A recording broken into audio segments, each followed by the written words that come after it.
All righty, we are live here in New York City in my office. Just want to make sure that this is nice and dialed in, nice and focused. So obviously what we have going on right now is a pretty hefty beard. Obviously everyone has their opinions about what's going on right now. Everyone has their opinions on what they should be doing in the future. And because I am known as an essential business in New York State, I'm at my office, and they call real estate an essential business because personally I think they didn't want to pay out unemployment to us, and we were actually not allowed to obtain PPE because we don't have employees, though I have an office space. So what does that mean? That means that I need to start making some money. And I would say there's three things that I have on my mind, positive, okay? There's a lot of book reviews that we have upcoming. We have 4 right here, and then we have an additional 5 down over here. So you're gonna have a lot of book reviews coming up. And then I actually just finished, again, The Untethered Soul, which is an absolutely unbelievable book, Untethered Soul. So if you are interested in those book reviews, those are going to be coming up. So I have 3 things that I've been thinking about. Obviously, we've had a lot of time to think about it. I haven't been watching as much news and things like that as, I guess, most people. But I've been thinking about that anytime there's a recession, and obviously this is very unique, but anytime there's a recession, the edges that were just surviving get burned away immediately. And then the deeper the recession, the more that it just starts imploding on any business, any industry. You know, the cleaners that were just getting by, they're gone. The bar that was just getting by, they're gone. The nail salon that was just getting by, they're gone. But the very successful bar or nail salon or real estate agent in this case are going to stay around. And the reason being is they either had the cash flow or they continue to do business. Obviously, this is a different time. It's not a recession where people are still going to the bar and nail salons and it's just slower. There's no business. So really, everyone is tapping into their cash. So it's really survival of the fittest right now. Okay, as much as we want to talk about health, the economics of this is going to be, personally, I think, much more detrimental. There was a very, I would say, paramount book that came out in 1982, and it talked about at every time the unemployment rate went up 1%, that 37,000 people died, okay? So that was at a time where we had 230 million people in the United States. Right now we have 330 million people. That's 70% more. So is there an exact proportionate ratio that if it goes up 1% now because we have more people, 62,000 people die? And what they did was they said, how many people are actually going into anxiety and then depression, suicide, domestic violence, prison, bankruptcy, which leads to all sorts of medical problems and issues. And then obviously without the actual amount of money, you may not be able to actually get better. You know, you're unemployed, and then you just fall into drug addiction, alcoholism, and it just spirals out of control from there. And that was in 1982. This is a totally different situation right now.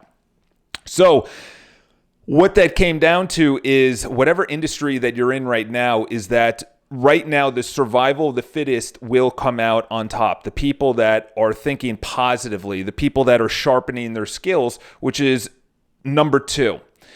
So the first one is that all the people that were just surviving in their industry, they're gone. They're never going to open again. They may need to switch industries. Whatever. Commercial real estate's already been crushed. So this is not going to be good for them. This is the thing. So when people start going down a negative track, so this is number 2, is that you start building bad habits. Okay, bad habits would be bad sleeping habits. You drink too much. You eat not well. You don't exercise. You watch too much TV. You fall into this area of just lethargic entropy. You just, when there's no order, chaos is inevitable. And there is no order right now. There is no routine. There is nothing that says you have to wake up at a certain time to go to a job, to be home at a certain time, to eat this at a certain time. So people's routines are all over the place. This is what I implore you to do. I had them as bad as anyone. Okay, bad sleeping, too much alcohol, bad food, because I will easily fall into it unless I have something to look forward to.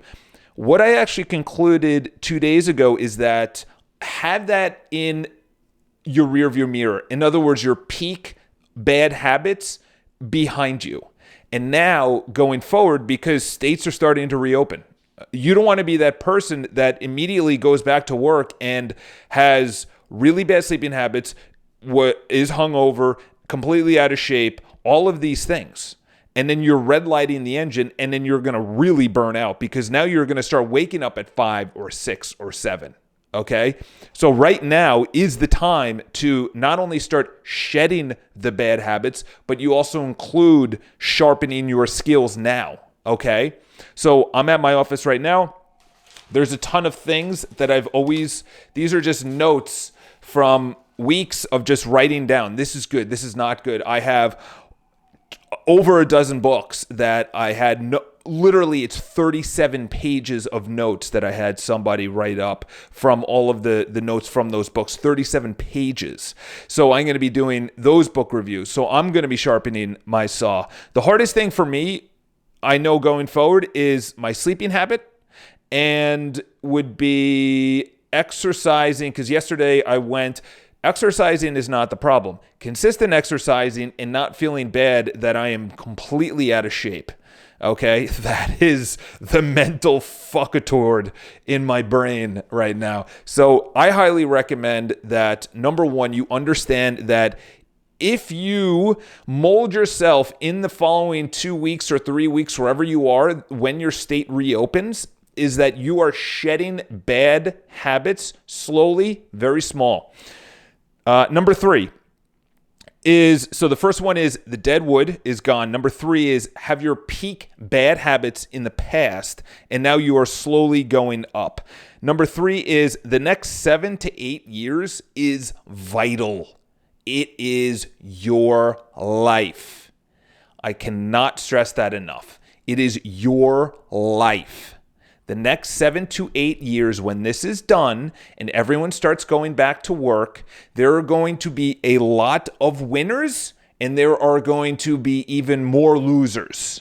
Okay? And I'm not talking about winners and losers in the traditional sense where it's black and white, but the clear winners are going to, this is the best way to look at it, is that if you have, let's get a piece of paper here we go.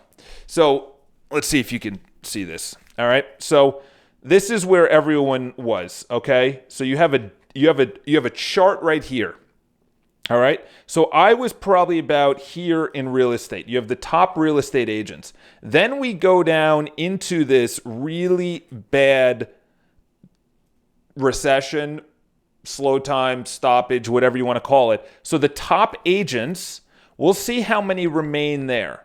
But I was here. If I even go up a little bit to here, all of these people that were in this gray area are going to go below me.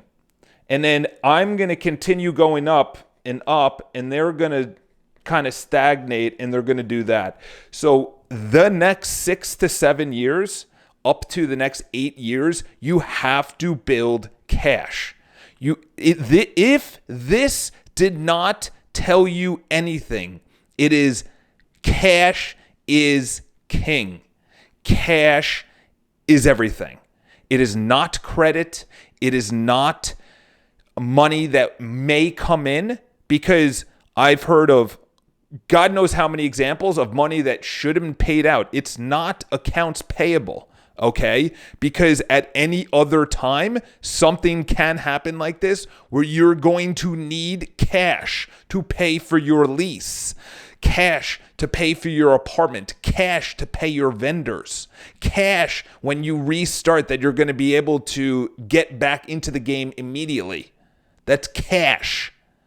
I cannot stress that enough. And the reason being is that Grant Cardone has an amazing skill set that he acquired, which is purchasing multi-unit buildings multi-unit buildings. The thing is, he's not going to be able to actually sell that on the open market and actually make a profit in a bad time like right now. Or if anything, he's going to have to borrow against it and get a HELOC, home equity line of credit to then borrow against it. And now you're paying interest because you can't, say I own this office space. I can't just use this to buy something else. I have to sell this. How many people are actually going to buy that? Because right now, the real estate industry is nothing right now. It's nil. I personally think that it's going to do very well in the coming months. Sorry, I'm actually doing CE credit in the background, so I have to restart these things. There we go. But I'm going to tell you right now, if you do those three things, then you will come out on top. It's not going to be immediate because next year, 2021, is the time that you're going to start seeing the true winners and losers. That's when the separation is going to begin. You're not going to see anything this year because everyone's kind of just going to get off the start line. Okay, it's not going to be an immediate launch, but everyone's slowly getting off the start line. And then over the next year, it's going to start, and then 2 years, 3 years, 4 years, 5 years, and then there's going to be this is going to be completely in the past, and we are going to be in a totally different market where everything is thriving. Just think of what we've gone through. We've gone through the bubonic plague, which I think wiped out 30% of Europe. Or like 20%. 1 out of 5 people died. That's crazy. They have estimates that the 1918 Spanish flu, which, by the way, did not originate in Spain. That's essentially where they were actually getting the news from. Spain was the first country to actually start putting out deaths about the flu. That's why they called it the Spanish flu. They have deaths upwards of 50 million people in 1918. Over 100 years ago. That's a lot of people, okay? Say 100,000 people pass away. It's not on those 100,000 people that I'm going to make this statement. It's for everyone else that was adversely affected through domestic violence, suicide, murder, depression, going to jail. It's shortening their life because they're never going to be able to exercise the way they were. They haven't been going to their religious institutions, so now their faith or their spirituality is totally nixed. The eating and drinking habits, the non-water habits, just the amount of bad habits is not going to be immediate. But it's essentially shortened a lot of people's lives, okay? That's going to be a fact. So if you take any of those three things, the positivity of the three things is that the people that watch this video, the people that listen to this, are the ones that actually care about their future and they want to do something about it. So in the next 2 to 3 weeks, start shedding the bad habits. Start installing the habits you had before this. It's not going to be perfect. And you're probably not even going to have a perfect routine until next year. But it's the slow 1% getting better. Because by the time next year rolls around, most of this is going to be in the past. The election would have gone. COVID, whatever happens with it, it usually takes 2 years, 1.5 years for the virus to do its business. And that's historical through infectious disease history. It takes about 1 year, 1.5 years, 2 years sometimes. And then people move on. Think of the Great War. Think of World War II. We moved on after that many amount of people died from it. That's crazy. So if you don't think we're going to move on, that is not good thinking. Okay, so we'll see if there's anyone that actually has any questions. But yes, it is a very good beard that I have right now. And the next thing that I'm going to say is there's this book that I read. It's called Letting Go by David R. Hawkins. I was going to say he is a doctor. I was going to say doctor. He is a doctor.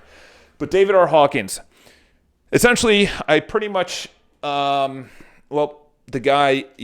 pretty much every page was folded down with a note on it.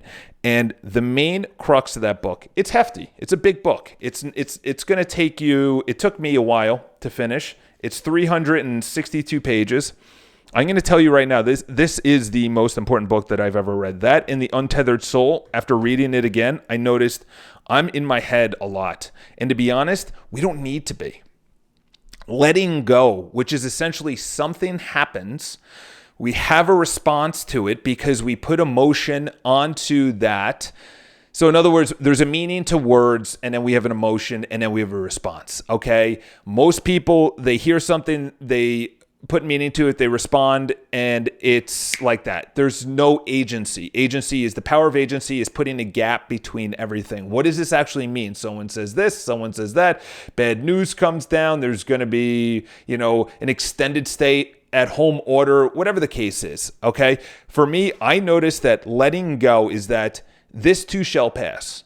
And it's really hard to actually think about that right now because everyone's home right now. Everyone's getting fed with TV, which I highly recommend you fucking turn that off immediately. Everyone's getting being drowned with opinions on this person's doing something right, that person's doing something wrong. I believe what I believe, and that's the superior opinion of all, and I'm going to make sure that I post it and everybody likes it, and I'm going to make sure that I argue with everybody that disagrees with me, and I applaud people that agree with me, which is the complete opposite of letting go, which he subtitles The Pathway to Surrender. This is totally out of our control. What happens? I'm in New York City, okay? What Bill de Blasio or Governor Cuomo say is completely out of my control. I can't control them. I can control myself. And that is the most important thing. The reliance. This is something I was actually telling someone yesterday. The reliance on someone the reliance on anyone, okay, is not good, okay? The reliance on government is even worse. And the reason being is that when you rely on them, they have the power. When you rely on your spouse, when you rely on your job and you're not getting better, if something happens with that job, you're screwed. If something happens with the government, you're screwed. You have to be in control. If this did not teach you anything, it is you have to be in control of yourself. The reliance on anyone should be a distant second. It should be, what is the accountability to my health? What is the accountability to my wealth? What is my accountability to my happiness? And happiness is not going on Instagram. It is not watching TV. The natural way to do it is through meditation, through exercise, through eating right, through sleeping correctly, through avoiding as much alcohol as you can, drinking as much water as you can. My water habit is terrible. My food habit is terrible, but I'm also comparing it to what I was and what I could be, okay? And I'll leave you with this, is that I was hanging out with someone last night, and I was telling her, and I said, hey, listen, one of the things that she goes, something's off on you. And I said, I got to make a video because people are being fed all these things. Listen, it doesn't matter what my fucking opinion is on any of this stuff. It doesn't matter. People are going to say, Charles, do you agree with this? And if you don't agree with it, then I'm going to unfollow and unsubscribe. Cool. Do that. I don't really care.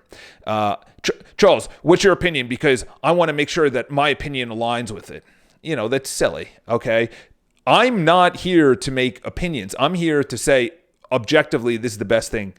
And she said, you're a little bit off. And I said, this is the reason being, is that in 2 weeks, New York City is going to restart, okay? I know being 34, am Am I 34, 33, 34? I think I'm 34. 34, turning 35 in July. I think I'm 35. Was I born in 85? Yeah. I don't even know. Doesn't matter. Yeah, I'm 35, turning 35. I know the next 7 years when we have the economy going like this, because the last 2 years in New York City has not been good in real estate. And I personally think that the real estate market and the stock market are totally different. I feel that the real estate market is more aligned with people's wealth, because the real estate market, you have institutions, you have big business, big government, you have wealth, you have everyone involved. But in real estate, it's a person. So that person can afford it, or they can't afford it, or they don't think it's worth that price. And then it starts going down. Or there's a lot of people and there's not a lot of inventory, and then the price goes up. So I look at that as the best indicator to the actual economy's health. Because if they're willing to spend it on the most expensive thing they'll probably buy in their life, they're probably going to spend it on unnecessary non-essentials. Okay, like a more expensive car, or vacations, or an expensive bag or jacket or shoes or suit or something like that. So this is what I was telling her, is that I know for me to have the best possible life, okay, the next 7 years, the next 8 years are everything. Everything. Napoleon Hill, I don't have his book. He said, no man, and by the way, man is mankind. Okay, it's not just man. No man, or very little, he has to put in parentheses, very little, has gotten rich before 40. I've already mentioned it before. Very little. Because in your 20s, you're trying to figure things out. Then in your 30s, you figure it out and you have to build the habits. And then in your 40s, you master it, and that's where you make your money. If I push this out and then the next recession hits in the next 7 years, and I'm 42, and it's 2028, 2029, 2020, 2030, I should say, whenever that is, whenever the next one is, personally, I think the next run-up is going to be till 2027, 2028. That's going to be the peak, and then it's going to slowly go down 2029, 2030, and that's historical. That's not just an opinion if you just look at it historically. So personally, I know that in the next 7 years, and most of my audience that watches this, we're right around the same age. The next 7 years are everything. And I was telling her, I said, I am just nervous that I am not going to actually live up to that potential. I'm not actually going to live up to the best I can in the next 7 years to be able to build the company to outlast the next recession and have the cash on hand.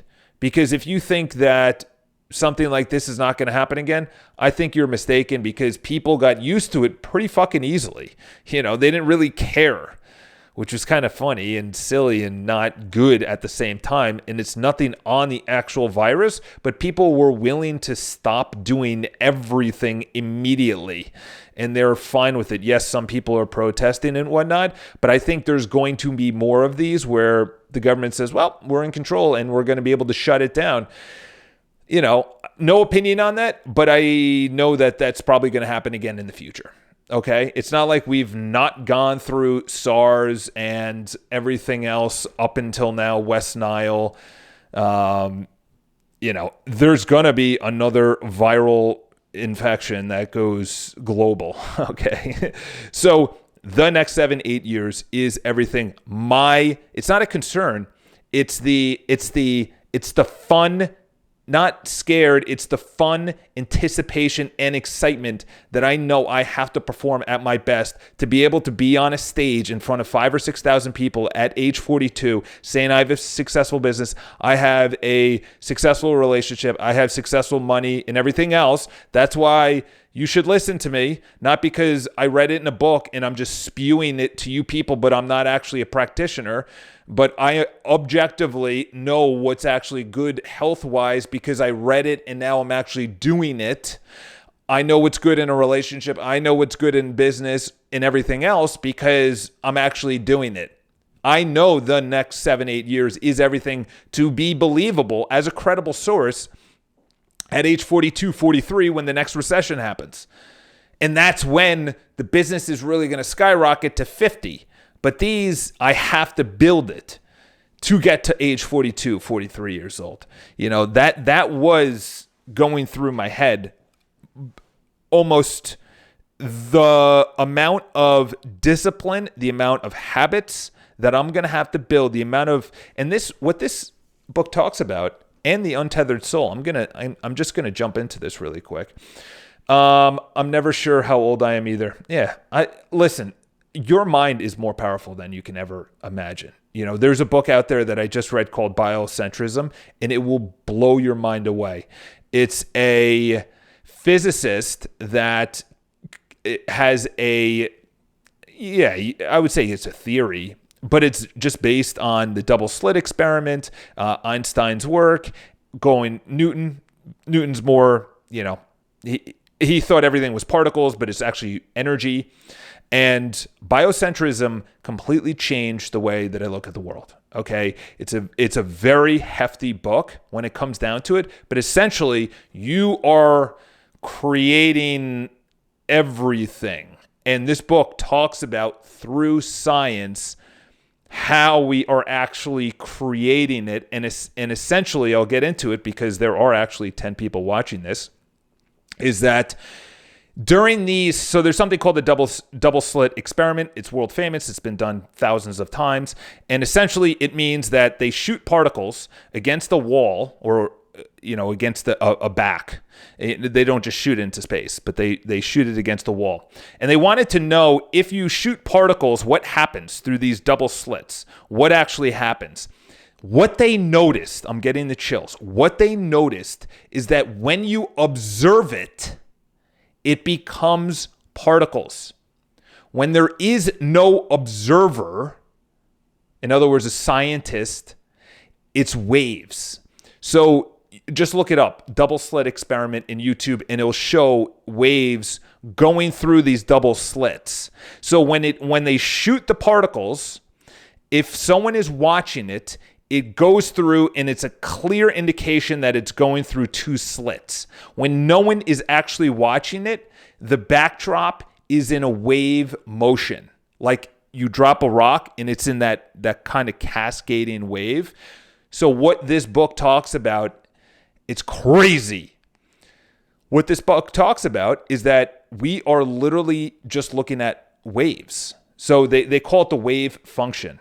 And when they call it the wave function collapses when there's an observer. So we're an observer. So really everything around us are waves. And when we observe it, it turns into particles. It turns into physical stuff. We don't actually touch anything. Okay, they said that there is enough. If you took all of the actual, particles and not space between the particles, if you took all the actual particles in the Empire State Building, it would be the size of a piece of rice. So we're actually looking mainly at space between the particles. But we're observing it, so it becomes particles. But those particles are not actually particles. It's crazy. And then when you start thinking about that, we literally create through our eyes everything, okay? Auditorily is a different wavelength than visual. Everything is a wavelength. Photons, it's a wavelength. Everything is a wavelength. You have X-rays, gamma rays. You have we can't see those. We can only see what we were evolved to see. He's not actually in the book. He doesn't actually talk about, off topic, what do you think of reading new books versus rereading old ones? I'll get to that in a second. He's not actually giving a theory of everything, which is what everyone wants to actually get to. That's the very expensive something particle collider in Europe. and they are trying to think of the God particle. In other words, when you smash two particles together, there's going to be an explosion, and within there's going to be what everything is made of. I think this guy's onto something. So what this book talks about is that you are the observer. You are not your feelings. You are not your thoughts. You are not your body. You are observing the emotions. And that's what the untethered soul in letting go is talking about. So to your question, yes, rereading good books is essential. Okay. For me, rereading a book like Untethered Soul, I'm going to continue rereading Untethered Soul. Books by David Goggins, I don't think I'm going to need to reread that. Atomic Habits, I don't know if I'm going to need to reread that. Though those were my top books. If I had to give someone my top books, those three would be in it. I have some other ones. Infinite Game by Simon Sinek. Another actually good one is Lead the Field. That's a great one. I'm going to be doing book reviews on all those.